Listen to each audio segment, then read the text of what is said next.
Good evening and welcome to the Meet the Candidates Forum for State Senate District 30. I'm Beth Jones Sanborn, moderator for the evening.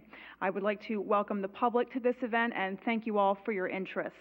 On November 8th, you will have the opportunity to vote for your state senator in Augusta, and I urge everyone to get out and cast your vote. The candidates have been provided with the questions prior to this broadcast, and some of the questions have come from citizens and others are drawn directly from headlines over the last year. We hope to offer an informative discussion of issues and topics that affect Mainers, including, of course, the town of Gorham. With that in mind, we'd like to remind those who are in our audience this evening to not clap, cheer, or make comments during the debate. You will, of course, have the opportunity to welcome your candidate when we introduce them.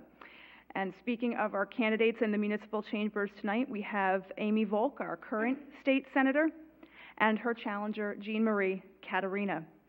Ladies, this evening for time limits with our questions, you'll be provided with 2 minutes to respond to each question. Look for the signal in the front row, the raising of the red card to signal 15 seconds left in your response time. When the card goes down, your response time is over. Welcome again, and thank you for your participation here this evening. We'll start out with opening comments, and we'll start with Senator Amy Volk. Thank you very much, and good evening. I'm Senator Amy Volk, and my husband and I have lived in District 30, which is Gorham, Scarborough, and Buxton, for the last 18 years. I was raised in Windham, but my family goes back many, many generations into northern Maine. And my dad was actually the first in his family to go to college. And when I first announced to my husband that I was considering running for office, I said to him, I really think that I can make a difference. And I believe that I have. I've served in the legislature for the last 6 years.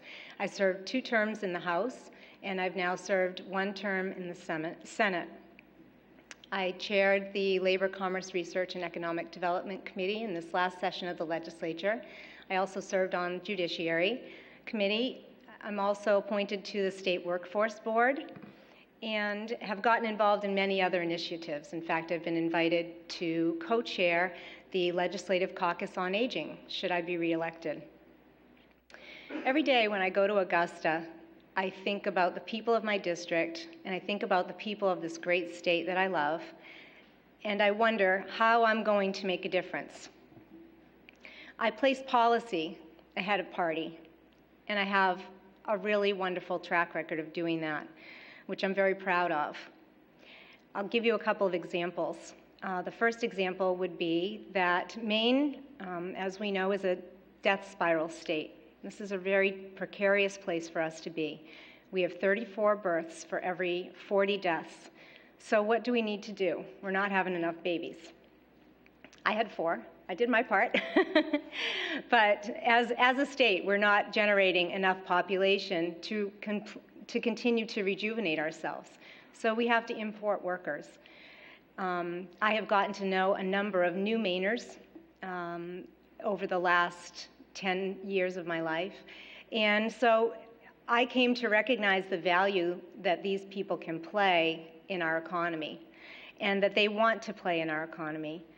So I worked with the United Way and Catholic Diocese of Maine, the Christian Civic League, and several other organizations to craft an amendment to the budget which actually permits asylees to receive general assistance for up to 2 years while they are getting their work papers, because what a lot of people fail to understand is that they are not permitted by the federal government to work for a long period of time while their cases are being considered in immigration court.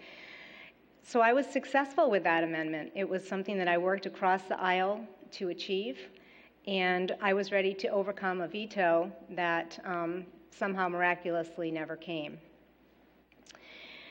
I want to be clear, I am a conservative, and I do support many of Governor LePage's policies. I think that overall his policies have benefited the state of Maine. He's done a lot of things that needed to be done. And I find, as I'm going door to door, that a number of people in this state actually agree with that statement. But many people have issues with the way that he chooses to communicate and work with others. And I've had a lot of those same issues. There have been several times over the last 6 years when I wanted to publicly say something in order to criticize a statement or a behavior that I had witnessed or heard about. And yet I didn't, and the reason that I didn't was in order to preserve a working relationship with our chief executive. Preserving a working relationship with people is very, very important in Augusta because that's how you get things done. If you're not able to reach across the aisle and work with others, even when you disagree with them, then you're not going to achieve a whole lot. And so I never did say anything, but at the end of this summer, when the governor made some, frankly, to me, offensive statements about people of color in this state, I did not hesitate to publicly criticize him. And I'm just using that as an illustration of the fact that I'm not just talk. I have a record that I'm proud of. I stand up for what I believe in. I have strong convictions, and I care about this state. I care about the people of Gorham, Scarborough, and Buxton very much. And I want to see as many people in our community succeed as possible. And I believe that we are on the right track. And so I would love to have your support, and I look forward to discussing these issues this evening with my opponent, Jean Marie. And with that, Jean Marie, your opening remarks. Thank you very much.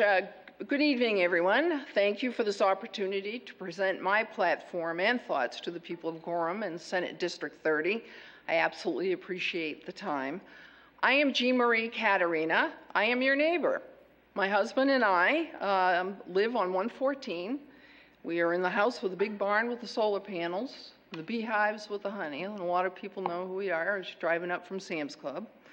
My adult daughter, Katerina McLean, lives in Chicago. I'd love for her to come home, and hopefully we will be able to develop opportunities for her to do so in the near future. I am a Maine native. I am a business owner. I have a wealth of experience to bring to this position. And yes, it's true. Mr. Caterina is my brother. He's the teacher at Gorham High School, and when I'm out knocking on doors, inevitably someone brings that up. It has been my pleasure to serve the people of Scarborough as their town councilor for 3 years. As a council, we have been valiantly fighting the headwinds from Augusta that all of my time on the council. I came into the council fighting for restoration of municipal revenue sharing in order that we might adequately fund the police and fire departments. I have survived bitter battles over school budgets while inadequate public funds have been siphoned off for privately owned charter schools.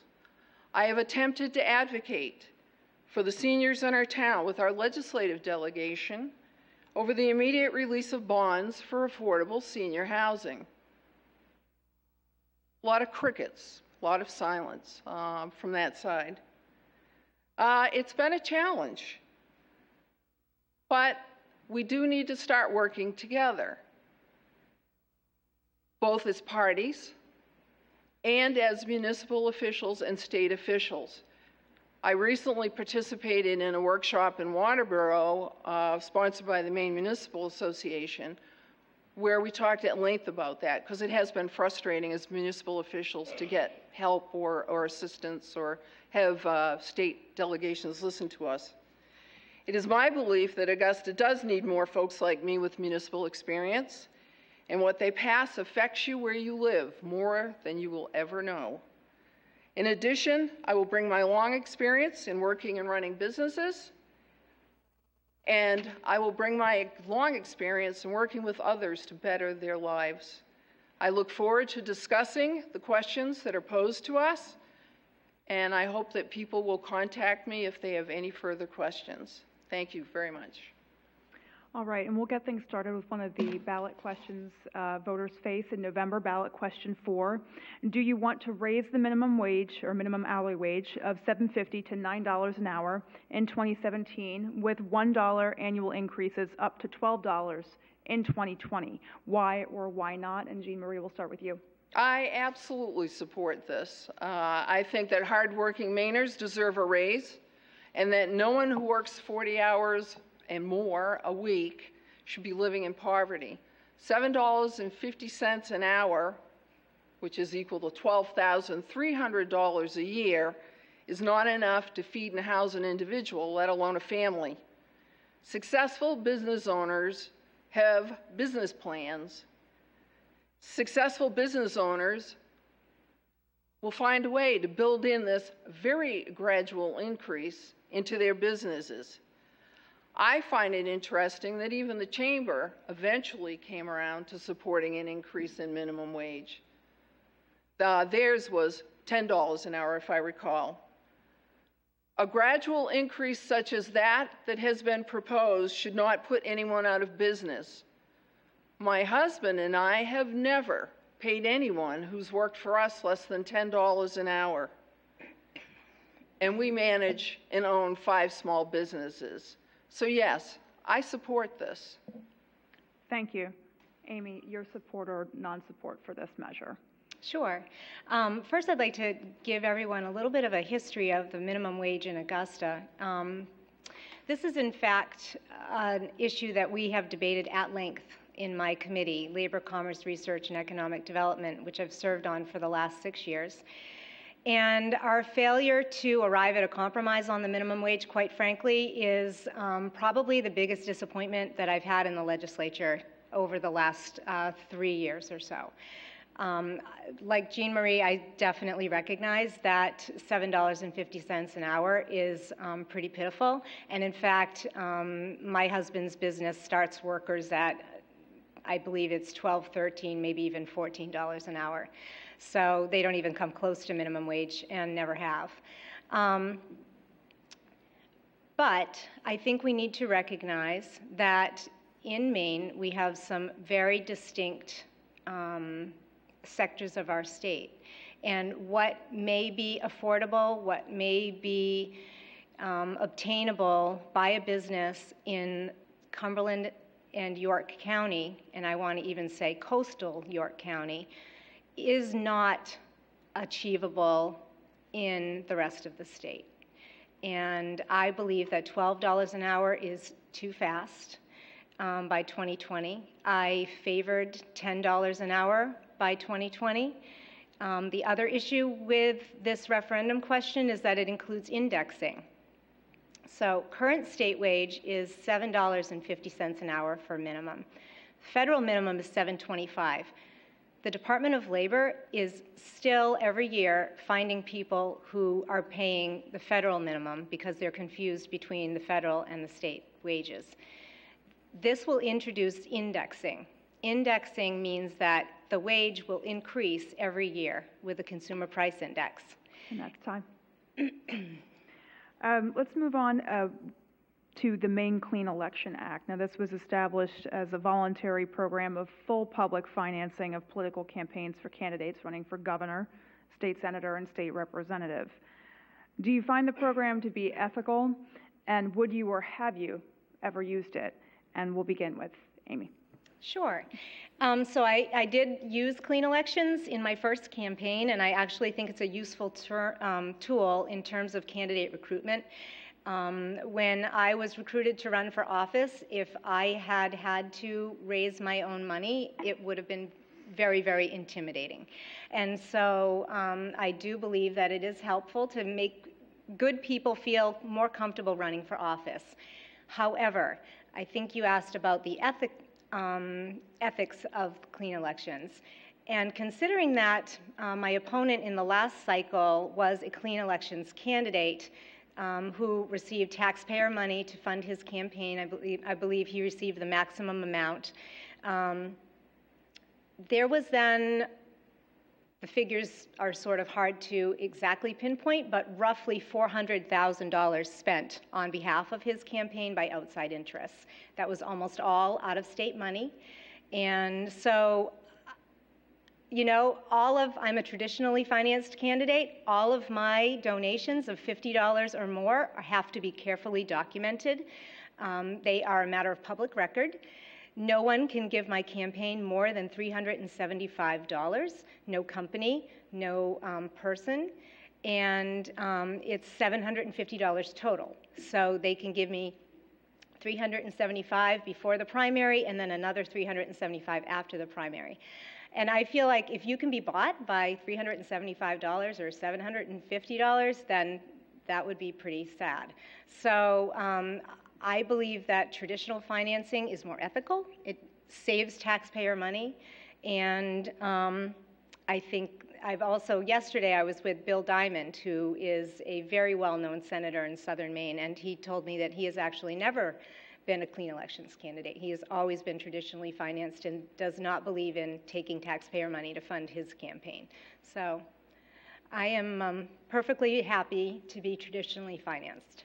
Okay. Thank you. And Jean Marie, your stance on clean elections? Yes, I'm the opposite. I am a clean elections candidate, and I made that choice to be a clean elections candidate. I was certainly more than capable of raising money without using this particular program. However, I firmly believe that when I run to represent the people, I want to owe only to the people. I've received over 500 $5 donations from people who live only in this district. And that's very important to note. It's only from voters and only from people who live in this district. I've taken no special interest funding. I have no big corporation funding. I have no out-of-state money. I'm running to represent the people. And frankly, I owe no favors to anybody other than my constituents. I worked in the legislature once as a legislative liaison for the Maine Department of Labor, and I knew what the pressure was from lobbyists who've given money to legislators and the type of pressure they put on individual legislators to do this, do that. Can you bring up this bill for me? Wink, wink, nod, nod. I don't happen to believe in that. So I made the choice to do this clean elections. Personally, I think public funding for public representation is the only way for politicians to go. And I think it would be refreshing if all politicians did the same. Thank you. Let's talk about Maine and whether it is as highly regulated as some people assert that it is. It's often said that Maine is one of the most highly regulated states and that, in fact, that high level of regulation impedes economic growth. So when it comes to that debate, let's talk about some examples of regulations that both of you feel are a little overreaching and why. Or do you actually disagree with the sentiment that Maine is too highly regulated? And Jean Marie, we'll start with you. Sure. To be honest, I think that strong economic development is not about regulation. It's about business and governments working together to ensure that we have well-paying jobs with great benefits for all people. Regulations are very much like the referee in a football game. We don't notice the referee until they make a bad call. And frankly, there are many regulations that make sense, like life and safety regulations, consumer protection regulations, traffic regulations. There are just a few of them. And if a regulation makes no sense, I'm more than happy to look at it again. Right now, I'm the chair of the Ordinance Committee in Scarborough. And I am frequently asked, can you change the ordinance on this? Can we tweak the ordinance on that? And frankly, I more often than not determine that it's unnecessary to introduce any new regulations. Less is more, in my opinion, unless, as I said, it has to do with life safety or consumer protection or the like.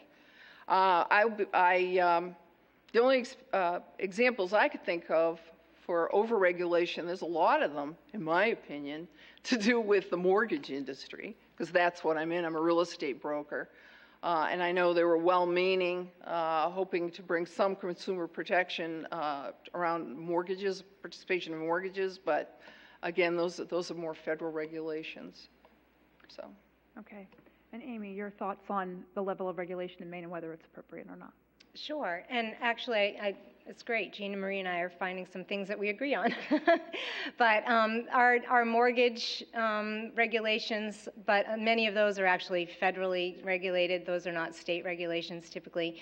One of the things actually that, as you were speaking, I hadn't thought of this when I was preparing this question in my mind, but is the length of the process that it takes for us for foreclosures in this state. We actually have one of the longest foreclosure processes in the country. And you do see that when you're going door to door. You'll come across a house that's clearly been abandoned, and sometimes it's the yard and things are being maintained and sometimes they're not. And a lot of times the problem with that is that it can affect other people's property values in that particular neighborhood. And so, I will hear from people, can you do anything about this house that's been sitting there for 2 years? Something like that. But another example of a really onerous regulation, which we have tried to tackle in the legislature, has been our drug testing laws. Many people are very, very surprised when they find out that none of the hospitals in the state of Maine test for drugs on their employees. Every employer in Maine does pre-employment drug testing, but almost none of them do post-employment drug testing unless they are mandated to by the federal government for safety reasons. Why? Well, because right now, the way our law is written is that you have to develop your own drug testing policy, and then you have to send it to the state for approval. It's a very onerous process. If someone that you test does test positive, you then have to pay for their rehab, 50%. And I call that a safety issue. That is a major safety issue. It is unheard of in the rest of the country, and that's something that I've been working on changing, and I really do hope to see change. Let's move on to another ballot question 2, which asks, do you want to add a 3% tax on individual Maine taxable income above $200,000 to create a state fund that would provide direct support for student learning in kindergarten through 12th grade, public education? And this time, Amy, we'll start off with you. Sure. This is a topic that I have discussed a lot on social media. I've discussed a lot recently. Now that we're closer to the election, people are keying in on a lot of these things, and they're starting to think about making up their minds. And this is one of the referenda that comes up a lot. I want to take you back about a month ago, where my husband and I were at a pizza place in town, and we were just there for about an hour. There were 2 couples in there, and this subject came up.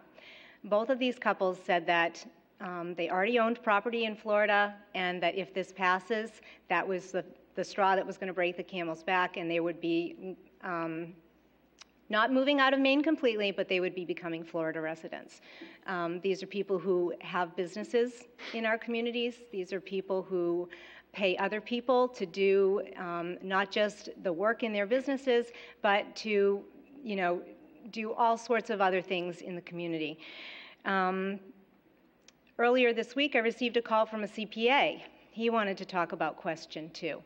And he said, I just can't believe that this is something that we're looking at, because I have to advise my clients that they should be making other plans. He said that he had just spoken with a man who makes between $700,000 and $800,000 a year, lives in a small town in Maine, has an international business. He could live anywhere in the world, and he was laying out plans for, if question 2 passes, what was his exit strategy from the state of Maine. A doctor, neighbor of ours, texted us one evening, why the heck haven't we been hearing about this? Don't they know how hard it is to recruit doctors to come to the state of Maine? We already pay them less than they can earn elsewhere. This is a dangerous referendum. And That's time. if we can increase funding to education in other ways, and we have increased funding, $100 million in the last 2 years. Thank you. Jean Marie, your response? Yeah, this is a great question. I'm a former teacher. My brother is currently a teacher. I come from a long line of educators. I was knocking on doors the other day, and a person noted to me, they said, do you realize that kids who are graduating this year as seniors have never, ever benefited from that 55% that was passed in 2004? That was 12 years ago. Because the legislature has never funded it, never funded it. We have some legislators who've been up in Augusta for 6 years, and they haven't taken the steps necessary to make sure that public education in this state is fully funded. And when I say public education, I'm talking about technical schools, I'm talking about the university system, I'm talking about all the way up the line. There is no more important economic development issue in this state than to assure that every child in the state has adequate education. Okay. On a related note with this referendum, in recent years, we've seen the state take revenue sharing funds to help balance the budget. By state law, those funds should be going to local municipalities like Gorham, and then the towns have no recourse or little recourse except to raise local fees and property taxes. So 2 parts here. First, what's your position on the practice, on this practice by the state of taking revenue sharing funds to balance the budget? And then secondly, do you think that that ballot question 2, which we just discussed, is a citizens' initiative to hold the state to its promise of school funding? And we're to start with Jean Marie. Well, when I entered the town council in Scarborough, my very first project as a councilor was to pass a unanimous resolution that we sent up to the legislature insisting that municipal revenue sharing not be cut. It's crazy. They've been cutting it by the tune of $100 million a year. It's a promise that was made by the state a number of years ago to return taxes that we all pay already back to towns to stabilize property taxes. If you've noticed, your property taxes have jumped since 2010. They've jumped, in large part because there have been policies passed in Augusta that have cut income tax on some of the highest wage earners, but yet they've asked us to make up for cuts with property taxes. It's not fair. To me, income taxes are based on ability to pay, if you want to say. Property taxes are based solely on the value of your property. To heck with what you make, what your income is. In Scarborough, we have a number of seniors who've lived in houses for years who have horrific problems paying property taxes. I was one of the town councilors who worked this year to introduce a $500 rebate that the town of Scarborough provides to people, because not only do property taxes go up, the circuit breaker program went away. That's just not, it's not right. We need to remember that municipal revenue sharing pays for things like police and fire. And I know of no other programs that are more important to the towns than our public safety programs. And Amy, your response, just a reminder, it's a 2-part question. First, what do you think of the state practice of dipping into revenue sharing? And then also, do you think that ballot question 2 is a citizens' initiative to hold the state to its promise of school funding? And your response. Sure. So revenue sharing was introduced in 1973, and the purpose of it being introduced was as a way to ease property taxes for local citizens. And unfortunately, that is not the result of revenue sharing. There was very little, if any, property tax relief that actually trickled its way down to the property owners, unfortunately. So yeah, we've taken another look at it.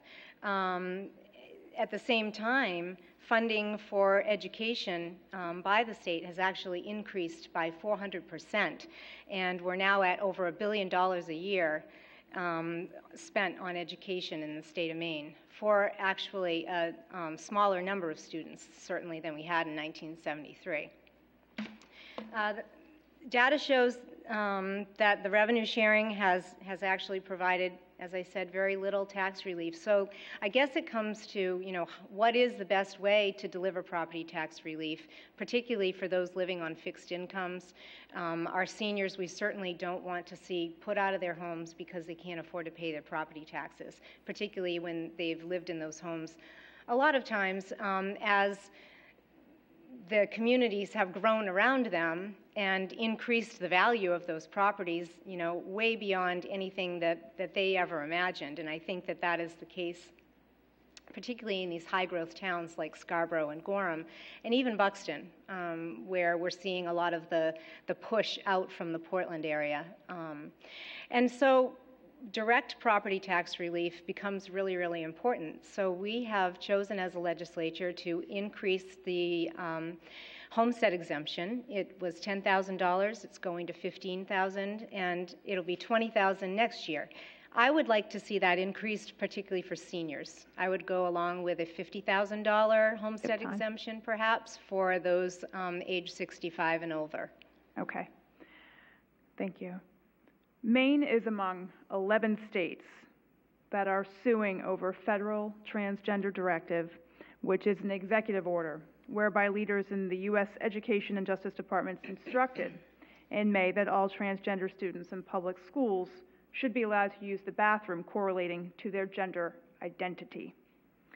Any ruling otherwise would violate Title IX, a statute prohibiting discrimination based on sex at all institutions that receive federal funding. So first, a clear response as to whether you support Maine's participation in this lawsuit, and then explaining why or why not, as far as your support or lack of support. Amy, we'll start with you. Sure, I do support it because what we have seen, particularly over the last 8 years, is an increase in the strings that are tied to federal funding. And that's why, you've probably heard occasionally the administration in Augusta has chosen not to apply for certain grants or not to renew grants because there are so many strings attached. We see it continually with the Department of Labor, which is one of the departments that my committee of jurisdiction oversees. And I believe that by over 90% of the Department of Labor's budget in Maine is actually pass-through funding. And a lot of that has strings attached. So I actually voted for a transgender bill when I was in the House, and I support allowing these decisions to be made at the local level. Right now, the Maine Principals Association, for example, has a policy for athletes who are transgender to, if they want to compete in a sport, then there's a committee that's put together of local officials and people from the school who are familiar with the child, familiar with the environment, familiar with even the facilities. And they are better equipped to make those decisions at the local level. And I think that this issue of transgender bathrooms is another. There may be an easily accessible bathroom that the child can access that is non-gender specific. And, if that does not exist, then they need to discuss what are the other options and make that decision. So I believe having these decisions made at the local level would be best, and therefore I support this decision. Thank you. And Jean Marie, your support or non-support for Maine's participation in this lawsuit? I absolutely do not support participation in this lawsuit in any way. To me, this is just another example of Governor LePage being out of touch with the needs of people of Maine. Instead of focusing on helping small business owners and hardworking families, he signed on to the lawsuit fighting against the rights of transgender students. If you've been following it at all, North Carolina has suffered an extreme economic backlash from this, losing businesses, losing concerts, losing major athletic events. That's not Maine. That's not who we are. I'm sorry. We are a leader in supporting human rights. We were the first state in the nation to pass marriage equality. This is nothing more than mean-spiritedness by this governor, and I strongly oppose this stance. Thank you. Let's get back to a ballot question that voters here will face in November, ballot question 1, and that is, do you want to allow the possession and use of marijuana under state law by persons who are at least 21 years of age? Why or why not? Jean Marie, let's start with you this time. On this one, unlike some of the others, I don't have a particularly strong feeling about the measure. I do think that the process of gathering petition signatures and voting on the issue as a state, as a citizens' referendum, is a testament to the powers of democracy, particularly when the state refuses to take up issues of interest to the voters of the state. I have concerns personally, given some of the recent things that have come out, like for the Attorney General's office and whatnot. I will tell you that personally I voted yes on it, but I can see where this referendum, if it were to become law, would need some tweaking. Okay, thank you. And Amy, your position on this ballot question about marijuana? Sure. First, I really want to make it clear that I completely support the use of medical marijuana. I think that at this point the science seems to be lagging behind, but there does seem to be a ton of anecdotal evidence, and actually there is some scientific evidence as well. It's not necessarily endorsed, obviously, by the federal government that continues to be unwilling to recognize medical marijuana. But I do feel that it has a lot of really amazing applications and as a medicine. But I would like to note that most of the states, or all of the states that are legalizing medical marijuana, are now not legalizing it in the smokable form. They're using tinctures and oils and edibles and things like that. As Jean Marie said, Attorney General Mills just recently this week expressed some major reservations about this referendum question, some things that perhaps, if it does pass, the legislature will have to take a look at. I, too, this is probably on my list of the 5 referendums, the one I'm least concerned about, but I am listening to law enforcement, and the law enforcement people, particularly Chief Jones here in Gorham, have some major concerns. And I know that Sean Moody also has come out against legalizing marijuana, because in speaking with his colleagues in Colorado, it's been great for business. There are major increases in traffic accidents in Colorado, and in spite of the fact that he would benefit, obviously financially, he knows that that is not right for Maine. So I do have some serious reservations with question 1, and I will not personally be voting to support it. Thank you. Maine's infrastructure is a bone of contention when it comes to recruiting businesses, and there are those that feel that recruiting businesses is challenging at best while the infrastructure lags behind. So what, in your view, are the most critical areas for improving Maine's infrastructure, and how do you plan to go about making those improvements? Amy, we'll start with you this time. Sure. So the easy answer, obviously, when talking about infrastructure is to think of roads and bridges and airports and things like that. And we're blessed with actually a beautiful airport, very convenient to all of us who live in District 30. And I think that while we can all agree that those are very, very important, we cannot neglect those shovel-ready projects. And equally important, but often overlooked infrastructure, is the need for reliable, high-speed broadband connectivity. Maine business and entrepreneurs and students really deserve to have access to high-speed internet.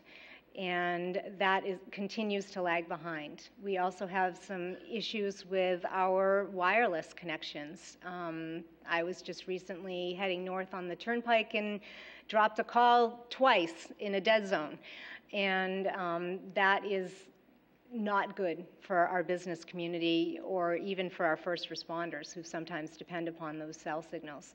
So I would say those are two areas of the infrastructure that can be easily overlooked but are very important. Okay. And Jean Marie, your response on Maine's infrastructure and where improvements are needed. Well, this is where Senator Volk and I agree, to be honest. I, like everyone else, our roads and bridges have been neglected for way too long. We need to be rebuilding and fixing those. I also think that broadband is the future of the state. I chaired and have been running a broadband group in Scarborough where we're looking at broadband. We have something that's called the three-ring binder, which is a fancy word for the broadband. It goes right through Scarborough. We were looking at ways to how to expand it beyond the municipal campus so that everyone within Scarborough could benefit from that. And we're fortunate in this part of the state. There are other parts of the state that have nothing, and we really need to do that because, let's face it, bricks and mortar businesses are going away unless it's manufacturing type businesses. A lot of people, myself included, work from home or could be working from home. So broadband expansion would be important. I would also throw on there public transportation. I know it's hard in a state the size of Maine. We don't have much population. I was happy to see that Gorham has a program with Metro that they're just starting with the University of Southern Maine to have some transportation going from Gorham through Westbrook to Portland. And I wish we could expand that because we do have not only senior citizens, but we have folks who would prefer to commute if it were that way, if it were available to do so. It would also cut down on traffic in front of my house, 114. We need to do more to get rid of some of those bottlenecks too in this area. Thank you. And continuing along the lines of issues for prosperity for Mainers, including the town of Gorham, over the last 15 years, as many as 126 wood product mills across the U.S. have closed. At the same time, here in Maine, the state is 90% forest. So what can be done to regenerate the forestry industry here in Maine? Part one. Part two, if in fact papermaking is dying, as some feel that it is, what is next? And Jean Marie, we'll start with you. Sure. As a graduate of the University of Maine at Orono, I certainly knew a lot of forestry students and still do. My own brother actually is a forester with International Paper. One example, I think, of something that's going on in the state that I find pretty exciting that a lot of people don't seem to be aware of or on top of is again, what's going on at the University of Maine in advanced fiber composition. They are working now with wood and making it stronger than steel, apparently, in some ways, so that we could be using this type of advanced fiber in building projects or construction projects. And that's certainly a promising future, one promising future for wood. Regretfully, we do have to adapt as a state to a new economic era. Regretfully, we can't keep hoping that last century's energy and economic plans are going to return. But again, I think our University of Maine system, again, making sure, again, public education is well funded. The University of Maine system, my alma mater, is doing some great things up there. We're one of the top forestry programs in the world, believe it or not. So I have great hopes that we'll be able to use that to do more development of this particular issue. And Amy, your turn on this one, and once again, the two-parter, what can be done to regenerate the forestry industry here in Maine? And if in fact papermaking is dying, as some assert that it is, what is next? Sure. Well, Maine still has a vibrant forest products industry, and it's certainly not dying. Far from it, in fact. Maine's forest products were worth $9.8 billion to the Maine economy in 2014 and about $8.5 billion in 2015. So has this industry slowed down? Yeah, of course it has. But there are still 5 active pulp and paper facilities in Maine, and they utilize 60% of all the wood that is harvested in the state, which was 14.2 million tons in 2014. Maine also, we always think about paper, but Maine actually also has a very active and productive solid wood products manufacturing industry, which consists of all sorts of products, including New England treads and millwork right here in Gorham. They make stair treads. And if you haven't noticed, I know that when I was growing up, we all had carpeted stairs, and these days a lot of us have wood stairs in our new homes. And there's a lot of construction going on, particularly in southern Maine these days, and all over the Northeast. So we have that going for us. And then I would agree with Jean Marie that we have a lot of research going on and development at the University of Maine, where I too graduated, and where my daughter intends to go next year to play softball, in fact. And we are making even biofuel out of wood fiber, which is pretty amazing. And when I was able to tour that facility, I couldn't get over it. They are looking at using wood fiber to eventually burn in jets, like jet fuel. So Maine is actually more forested now than it was in 1950, and our foresters do a wonderful job of sustainably managing what is a wonderful asset to the state of Maine. Thank you. Again, continuing with questions of prosperity for Maine, Senator King has said that the lack of diversity in energy resources here in Maine is a long-term challenge that the state is facing. In fact, Bath Iron Works recently lost a contract to build offshore cutters for the Coast Guard, and there were some analysts who argued that BIW's higher costs, mostly for energy, played a role in that decision. So looking ahead, is the high cost of operating in Maine mostly due to energy costs? And second part to that, what can Maine do to provide more reliable and cost-efficient energy? Amy, we're going to start with you this time. Sure, thank you. And I believe it was BIW themselves that said that energy, actually, the high cost of energy was a major factor in losing that contract, and that was a major disappointment. We are likely to see layoffs of really, really good people earning tremendous livings at BIW as a result. This is going to have to be a major goal of the next legislature. We have to do something to contain the cost of energy. Simply being the lowest in New England, as we can see, is not good enough. And I want to give credit where credit is due. I'm always careful to do that. And so, I don't always get along terribly well with the labor unions, but the labor union at BIW went to the negotiations table early and made a lot of concessions in some of their task laws and things like that with the shipyard in order to help them compete, and yet it still wasn't enough. So I want to give those men and women the credit that's due.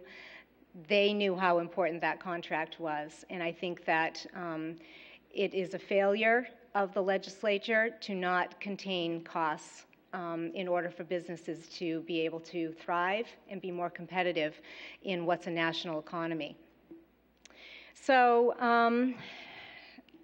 what I would like to see happen is us support renewables when they can help lower costs. I know that Jean Marie is a big proponent of solar energy and has solar panels at her home, and I think that's wonderful. I think we need to be careful when we are subsidizing solar that we're not increasing costs to businesses and our low-income users as a result. So renewables for sure, when they can help us lower our overall costs. Thank you. And Jean Marie, your response. Yeah, thanks very much. By chance, this weekend, I met a young engineer from Bath Iron Works knocking on doors. It's amazing. That's one of the things I love about meeting people at doors, is what I learned. He actually disagreed that it was necessarily energy costs that caused the loss of this contract. It wasn't at least at the top of the list for reasons. He said it was more a retooling cost. There's a big difference between Coast Guard cutters and similar types of ships coming out of BIW and the high-tech Navy ships that are coming out. But that being said, we are lagging far, far behind other states when it comes to having a reasonable mix of energy sources. As has been mentioned, I am a proponent of solar. I'm a user of solar. It works extremely well in Maine, contrary to the naysayers. I think we need to be developing wind. We need to be developing geothermal. We need to become less dependent on fossil fuels. The future is not in fossil fuels, folks. And when we develop alternative sources of energy, for example, that energy bill that got shut down, for lack of a better term, in the last session was really disappointing because there were a lot of jobs, a lot of economic opportunities around a bill like that bill. The town of Scarborough, we have something called a tri-gen facility, which is solar, natural gas, and geothermal. We just won awards for that as a town because we are looking beyond fossil fuels. And I think that's what we have to do, is we have to do more investments in a greater diversity of energy sources. Thank you. And continuing the energy discussion, specifically with relation to solar power, the PUC is proposing changes to the way the state's solar power producers are compensated when they put their excess energy on the grid. Now, the draft proposal from the Maine Public Utilities Commission would give existing solar power producers a 15-year grandfather period during which they can continue to earn the same rates for excess power they put on the grid. The PUC proposal is much longer than the 3 years Governor LePage has proposed. Why, in your view, is this change being proposed, first of all, and who does it serve? And Jean Marie, we'll start with you. Well, the why, I can only imagine that a lot of it has to do with political pressure. We were talking earlier about financing and who's paying for what and who up in Augusta. So there's a lot of political pressure up there. And as has been mentioned, I have solar panels. They generate 10 kilowatts of energy. It provides actually for all of my energy needs in my house, which is pretty interesting. And I'm sending power back to the grid, particularly in the summer when electricity loads in the state are high, because air conditioning, unlike heat, uses a lot of electrical power. So I am sending power back to the grid.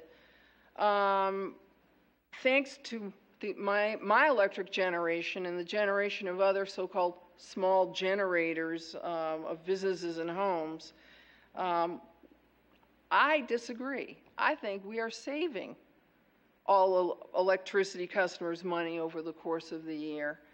And I know there have been all sorts of facts and figures. There was something that came out today that they were talking about 17 cents a kilowatt. And this is one of those places where it's very hard to look at the apples and the oranges. I happen to believe that net metering has been an incentive for folks. I think we should be restoring state tax credits. I wasn't able to take advantage of state tax credits. But I think they should come back. And again, I think that the governor and other politicians in Augusta are taking a lot of money from purveyors of fossil fuels, and I think that's a big factor in what's going on, to be honest with you. Thank you. And Amy, your response to why these changes are being proposed and who, if anyone, they serve. Sure. Adding more solar in Maine is definitely a good thing. But overpaying for it is not. And I think that that is where we run into an issue with the net metering policies of the past. So I support compensating people for any power that they generate, but I'm concerned that the current system allows customers to avoid transmission costs. And the public advocate in Augusta actually agrees with that assessment. It has resulted in increased costs for everyone else, including low-income and commercial users. And as we were just discussing previously with the BIW issue and a lot of the other commercial users who are paying sometimes twice as much for electricity as people that they compete against across the country, this is a huge issue. So I support keeping things the same for existing customers, but applying new policies to the new customers. And just so folks are aware, this is not an issue that is it's only a problem in Maine. This is something that other states continue to grapple with. In fact, I read an article the other day that came to me in my email through Governing or one of the other legislative magazines that I receive subscriptions to, that Nevada, which is obviously a very sunny, warm state, they use air conditioning in Nevada clearly, year-round, they have just developed similar net metering policies to what our PUC is proposing. So this is not something that we are alone in Maine. I do not believe this is political. I believe that this is just realistic. We are trying to contain costs for everyone, and we're trying to be fair. Thank you. We're going to close the evening with the last two questions that really have played out on the national stage at all levels of government, but have also fueled passionate discussions in our homes and just in our communities, and they bear discussion. A woman's right to choose whether to bear a child has been a boiling point for advocates on both sides of this issue for decades. Would you support overturning Roe v. Wade and impose governmental regulation over women's reproductive rights and health? Or do you support a woman's ability to make those choices privately? Amy, we'll start with you. Thank you. I've made no secret over the fact that I'm pro-life, I'm a Christian, and this is a value that I hold very dear to me. However, I'm also a realistic person, and I understand that state legislatures cannot overthrow Supreme Court decisions. So I believe abortion should be exceedingly rare, and that women should be completely educated about the decision that they are making, and then that decision should rest on their conscience and their conscience alone. And I do not foresee that changing in the state of Maine or in the United States of America anytime soon. Okay. Jean Marie, your thoughts on this? Yes, I strongly support a woman's right to an abortion.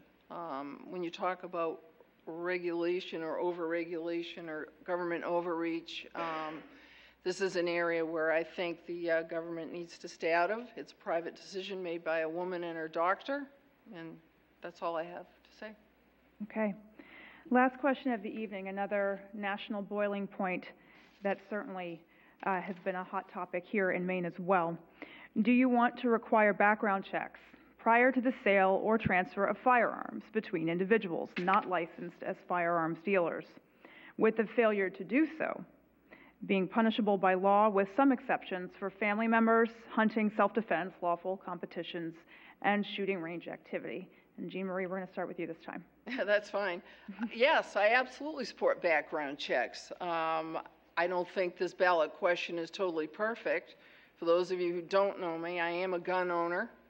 I am the chair of the firing range committee for the town of Scarborough. So the firing ranges in Scarborough don't operate unless I sign off on them.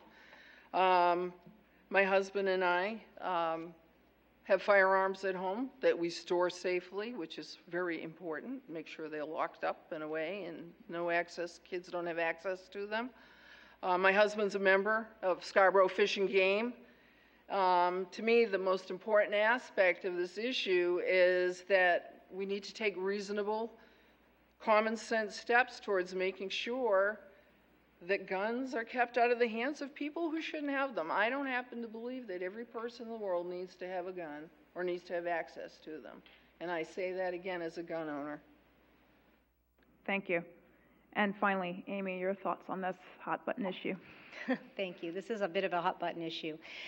And this is an issue that I've wrestled with personally, quite honestly. So I think that you need to wonder, Maine has one of the highest rates of gun ownership in the country, and yet we have one of the lowest rates of gun violence. So I've been wrestling with trying to figure out the problem that this referendum is attempting to solve, that we have here in the state of Maine. So would I be in favor of closing gun show loopholes with background checks? I think I would. If that was the sole goal of this referendum, why is it 3 pages as opposed to 3 sentences? I initially read the language, and I thought that a lot of the transfers that happen between neighbors and friends were covered under the language. And then I looked at the annotated language on the Gun Owners of Maine website, and I realized, and Sportsmen's Alliance of Maine, which gave me an A rating and has endorsed my candidacy, I realized that this referendum was written in a confusing way on purpose. And so I'm not comfortable with it, and I will not be supporting it.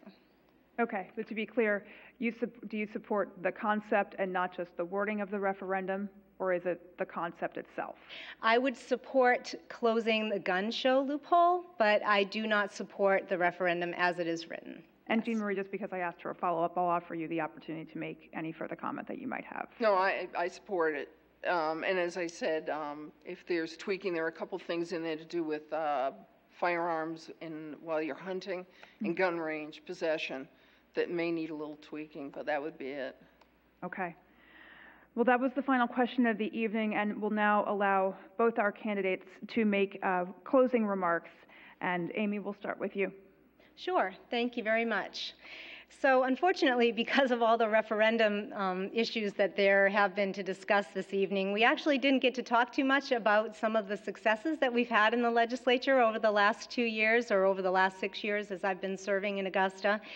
But 4 years ago, you all were actually paying 8.5% income tax.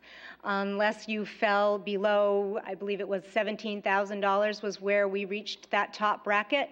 So hardly wealthy. Now you're paying 7.15%, and I don't believe you reach that top bracket until you're approaching around $20,000 a year. It might be slightly lower than that. We have, at the same time, put away $170 million in our state's rainy day fund, so saving for a future crisis. We all know that those crises come along from time to time. We have paid off our enormous hospital debt, which was crippling those that provide services to our sickest and often our poorest neighbors.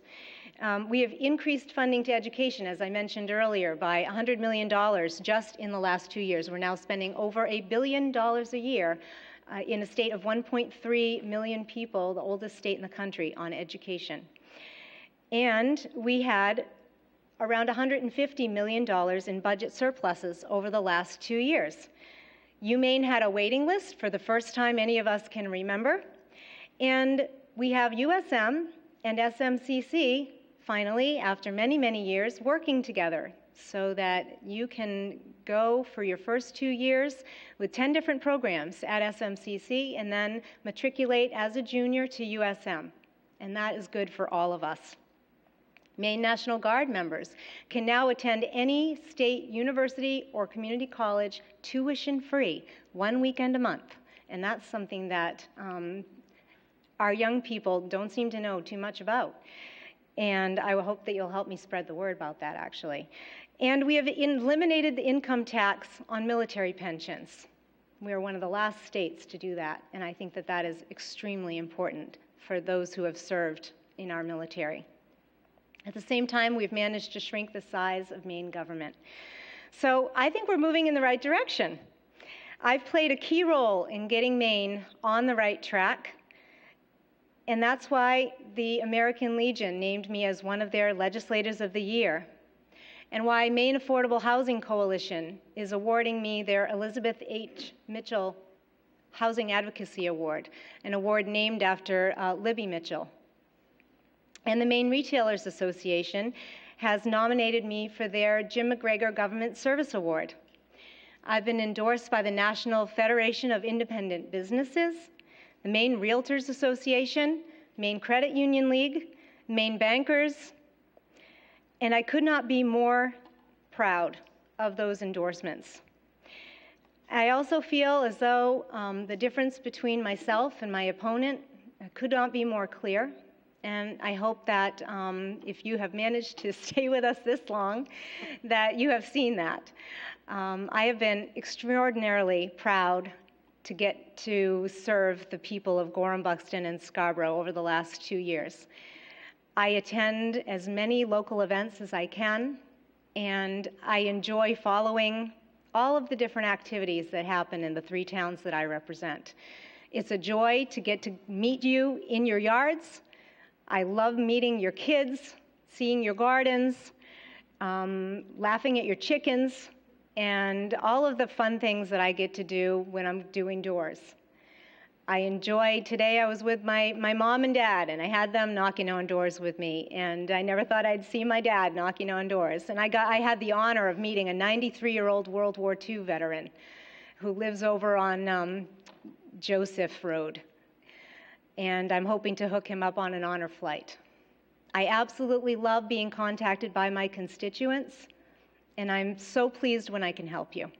Do not ever hesitate to reach out for me. I'm always going to be there for you. And it would be my honor and privilege to receive your support on November 8th. Thank you. And Jean Marie, your closing comments. Sure. Thank you again for this opportunity to speak to all of you. I have had the pleasure of talking to over 3,000 people when I've been knocking on doors in this district. And at every door, it has become abundantly obvious to me that people are ready for change and that they're really tired of politics as usual, particularly as it affects them in their daily lives. I am running because there are some politicians in Augusta who don't understand how their actions are negatively impacting those of us who are hardworking Mainers, who live in Buxton, Scarborough, Gorham. From my seat as a Scarborough Town Councilor, from my job as a real estate broker, from my being a friend or neighbor to so many of you, I hear stories about high property taxes, shortchanged public schools, cuts to programs for seniors. It's not right. Augusta has forgotten how life should be in Maine.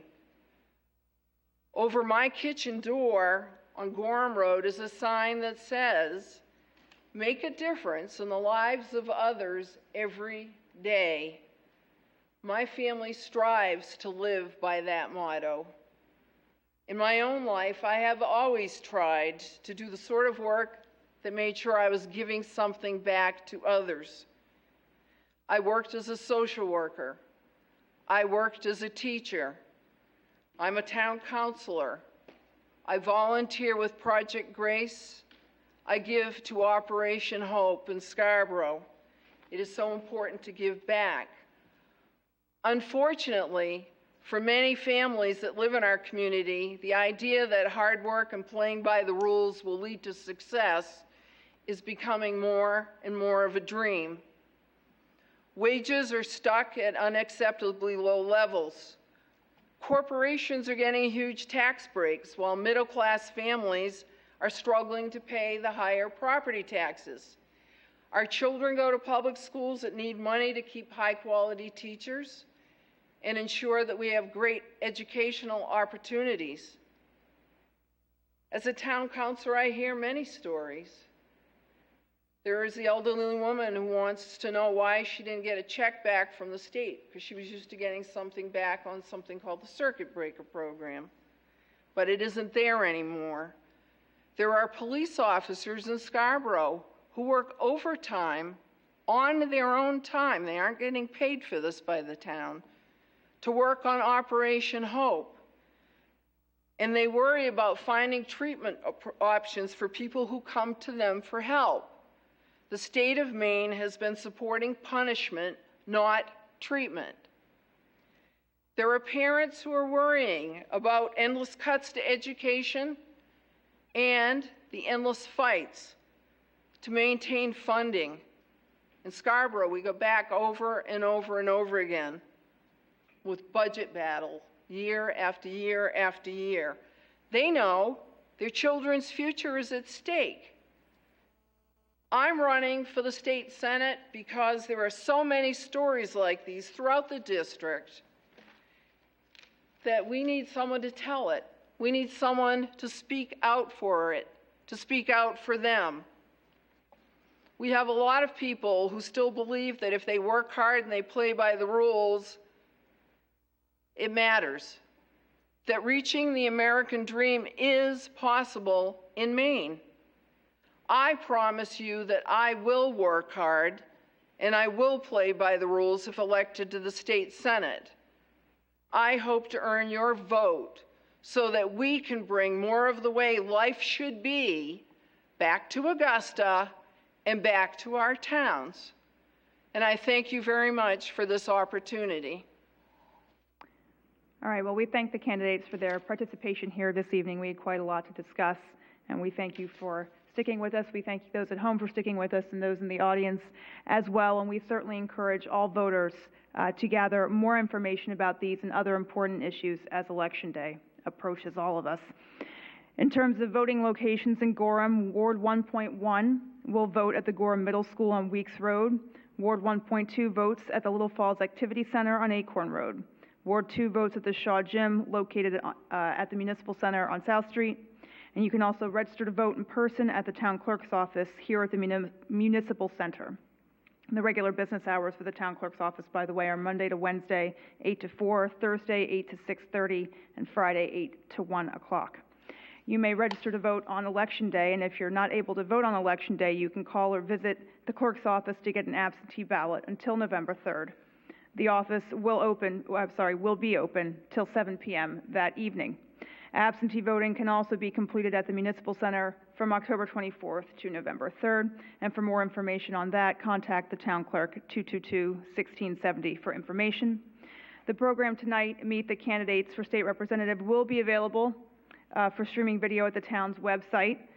And on behalf of the staff of Gorham Government Education TV, again, I'm Beth Jones Sanborn. Thank you to everybody for being here tonight, and we remind you to get out and vote, please, on November 8th. Right.